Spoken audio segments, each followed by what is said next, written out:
Did you know that every 40 seconds someone dies by suicide? I know it's heartbreaking, but by the end of this poem, someone will have taken their own life. The thing about being a mental health advocate is that I'm so busy learning the facts that sometimes it all just becomes fiction, unreal and scary. Did you know that this is a very scary job to do? Did you know that it's an even harder job to do when you're broken? Broken people can't fix broken people, but I can't help but try anyway, even if it means getting hurt in the process. Now, I love helping people, but it's always so tough. If I had to describe how draining it is on a scale of 1 to 10, I would say it's a 1-800-273-8255. Did you know that that's the number to the Suicide Hotline? Did you know that I have given out that number so many times that I now have it memorized? Or maybe I have it memorized because I knew that one day I would need it. Did you know there's been so many days that I needed it, I just never had the courage to call. Instead, I just sat in my pain and listened to the voices in my head. Did you know that I talked to God? Did you know that I talked to the devil? Did you know that both their conversations sound the same? I tried to tell you how I felt, and you told me to pray about it. So that's what I did. Did you know that I prayed for death? Did you know that sometimes death preys on me? Like a vampire going for blood? Did you know that depression doesn't stop until it gets your blood? Did you know that I used to cut myself? Did you know that I stopped? Did you know that I started cutting myself again? Did you know that I stopped?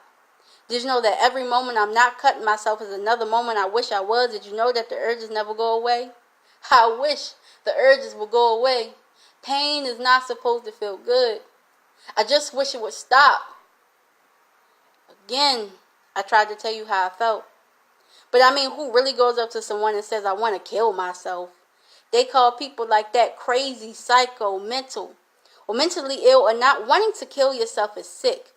And just like depression, it spreads throughout your mind.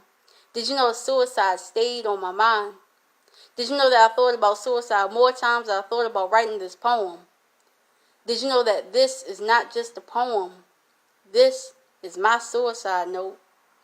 And unlike Hannah Baker, I don't need 13 reasons why I'm not here anymore. My life is not a Netflix series. It should just be viewed at your convenience. Pay attention. I don't want you to have to hear this again, because the next time you hear this, I may not be the one reading it. Did you know that people hear this and still not say anything about it? Did you know that people never say anything until someone can't say anything anymore? Did you know that silence speaks the loudest? Did you know that silence is often deadly? Did you know that if more people talked about their problems, that more people would still be here? Did you know that if less people bash people about talking about their problems, that more people would still be here? Now, I'm not trying to blame you for anything, but I want you to get it. Did you know that people don't usually get it until it's almost too late? Like this poem turned suicide note? Now, suicide isn't poetic, but poetry is therapy. Did you know that therapy isn't a dirty word? Did you know that therapy could possibly be the remedy to cure you and me? And that if you get educated and learn the signs, you'll be able to read between the lines when you ask someone if they're okay and they tell you they're fine, instead of drawing your own conclusions. Did you know that all of this could possibly be the solution to making suicide less of a problem? Did you know that if you aren't a part of the solution, then you are the problem? I'm sorry you had to hear it like this. I never wanted you to have to hear it like this. But I wanted you to know. I needed you to know. And now that you know what you know, I have one last question. What are you going to do about it?